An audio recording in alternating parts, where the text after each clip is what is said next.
Vous ne rêvez pas. Je suis en train de créer mes propres nappes directement dans Premiere Pro. Vous ne saviez pas que c'était possible.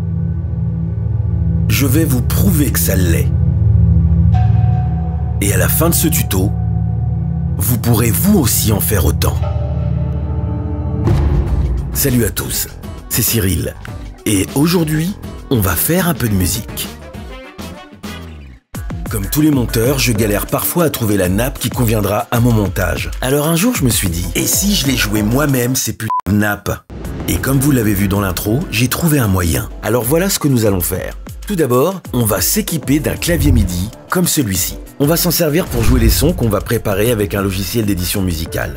Il faudra ensuite récupérer le son émis par ce logiciel de musique avec un mélangeur virtuel qui va nous permettre de le rediriger vers le logiciel de montage qui va l'interpréter comme s'il s'agissait d'un micro. Il ne nous restera plus qu'à lancer un enregistrement et à jouer nos nappes directement sous notre film. Alors il va falloir vous armer d'un peu de patience car il y a un peu de configuration à faire pour que tout cela fonctionne ensemble. Première étape, le logiciel de musique. J'ai jeté mon dévolu sur Ableton Live pour deux raisons. Il existe une version gratuite et il possède d'origine une énorme base de données remplie de sons. Mais bien évidemment, n'importe quel logiciel équivalent fera très bien l'affaire. C'est vous qui voyez. Donc on va se rendre sur le site d'Ableton et on va télécharger le logiciel. Pour commencer, vous allez chercher la version qui correspond à votre système d'exploitation. Donc moi, je suis sous Windows et je clique téléchargement. À partir de là, en fonction de votre connexion, ça va prendre plus ou moins de temps car le téléchargement fait plus de 2 Go 7. Voilà, une fois que vous avez téléchargé l'archive, vous la dézippez. Moi, pour le faire, j'utilise 7-Zip. On double-clique sur Ableton Live 11 Trial Installer et on l'installe. Et nous voilà dans le logiciel.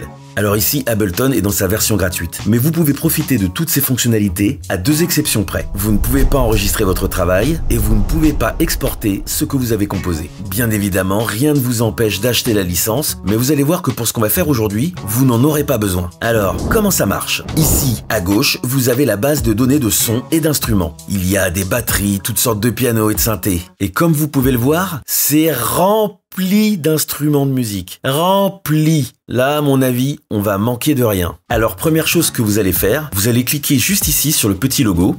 Ça va vous permettre d'entendre les sons avant de les sélectionner. L'espace ici au centre, il sert à déposer les sons qu'on va jouer ensuite. Pour l'utiliser, rien de plus simple. Il suffit de glisser un son ici, comme ceci, et de cliquer ici sur In. Maintenant, si vous avez branché votre clavier, vous pouvez déjà jouer une nappe ou ce que vous voulez d'autre. Ah, il est trop petit. Voilà.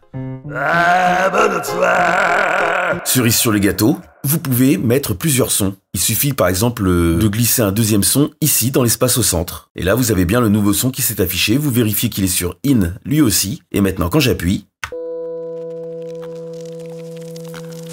voilà, je vous l'avais dit, pas besoin d'être musicien.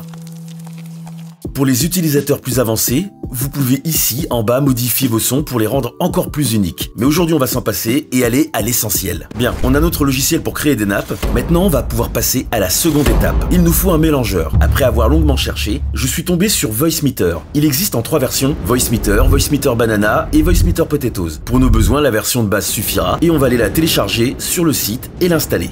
Si vous êtes sur Mac, il est possible de faire la même chose avec des applications comme Loopback par exemple. Mais je ne vais pas pouvoir vous faire la démo car je n'ai pas de Mac.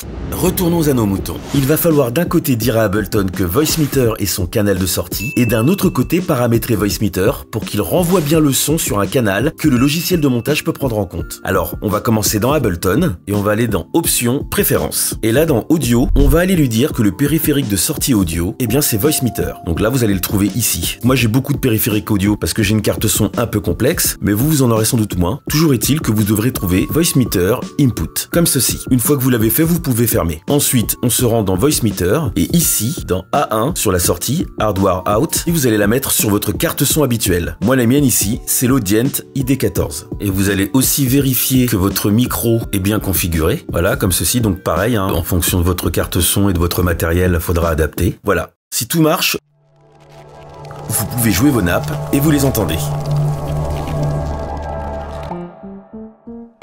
Laisse un pouce bleu. On va maintenant allumer le logiciel de montage. Une fois dans Premiere, on va aller paramétrer les périphériques audio. Donc vous vous rendez ici dans les préférences, vous faites matériel audio et vous venez ici remplacer votre carte son par Voice Meter. Là vous dites oui, vous faites OK. Là normalement si vous avez bien suivi les étapes pas à pas, tout est OK. Il ne reste plus qu'à lancer un enregistrement et à laisser parler vos émotions. J'ai hâte de voir les chefs-d'œuvre que vous allez nous concocter avec cette technique que je viens de vous donner. Si vous souhaitez voir le film dont sont extraites ces images, je viens juste de le mettre en ligne. Juste là.